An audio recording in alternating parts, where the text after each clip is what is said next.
sa lahat. Welcome sa aming learning video na pinamagatang Hulaan ang Ilocano Delicacy. Dito, magbibigay ako ng mga tanong tungkol sa mga kilalang pagkaing Ilocano at huhulaan ng ating challenger kung ano ito. At andito na ang ating kalahok na si Jarrell Pitas.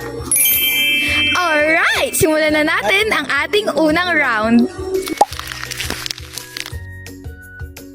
Ito ang unang clue. Ito ay gawa sa malagkit na bigas at gata ng nyog. Binalot sa dahon ng saging at madalas ihaing tuwing pista o Pasko. Ano kaya ito? 3, 2, 1. Suman. Tama! Ang suman ay tradisyonal na kakanin na nagmula sa Ilocos Region, lalo na sa mga bayan ng Lawag at Bigan. May bersyong tinatawag na Balatinaw suman na gawa sa itim na malagkit. Simbolo ito ng pagtutulungan at pagkakaisa dahil madalas itong niluluto ng pamilya ng sabay-sabay. Ipinapakita nito ang pagiging simple at masipag ng mga Ilocano. Next clue, gawa sa malagkit, gata, asukal at nyog. Ibinabalot sa dahon ng saging at iniihaw sa baga. Hulaan mo ito. Tupig. Correct! Ang tupig ay sikat sa Ilocos Norte, Ilocos Sur at Pangasinan. Noong panahon pa ng mga Espanyol, ginagawa na ito ng mga Ilocano gamit ang mga simpleng sangkap tulad ng bigas at nyog. Pinapakita nito ang pagkamalikhain at tiyaga ng mga Ilocano sa paggawa ng masarap at tradisyonal na pagkain. Ang pangatlong clue ay, niluluto ito sa palayok na may uling sa ilalim at ibabaw. At karaniwang kinakain pagkatapos ng simbang gabi. Ano kaya ito?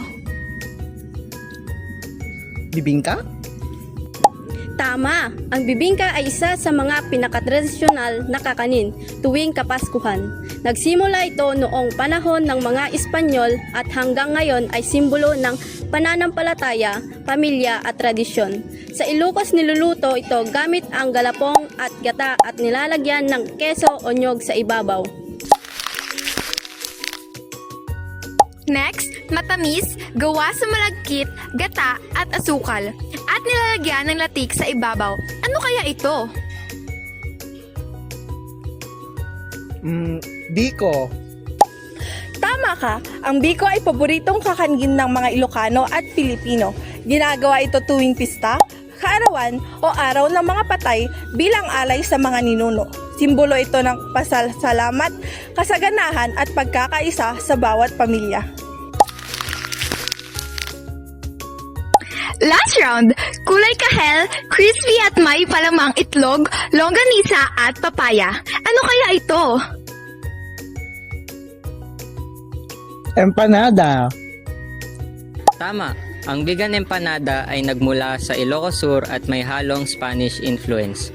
Dinala ng mga Espanyol ang idea ng empanada pero binigyan ito ng lokal na twist ng mga Ilocano gamit ang longganisang Ilocos at green papaya. Pinapakita nito ang pagsasanib ng kulturang banyaga at lokal na bumubuo sa ating Filipino identity. Ang mga pagkain ito tulad ng suman, tupig, bibingka, biko at empanada ay hindi lamang basta pagkain.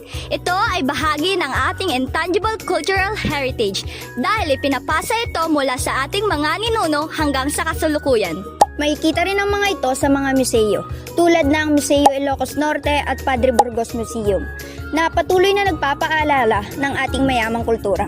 Sa pamamagitan ng mga pagkain ito, na ipapakita natin ang Ilocano pride at pagmamahal sa sariling kultura na bumubuo sa ating heritage at pagkakakilanlan bilang Pilipino. Tama, hindi lang pala ito basta masarap. May kasaysayan at kahulugan pala ang bawat kakanin. At yan ang ating hulaan ng Ilocano Delicacy. Sana ay marami kayong natutunan tungkol sa ating mga pagkaing pamana. Ipagmalaki ang sariling atin sa lasa, sa kultura, sa puso.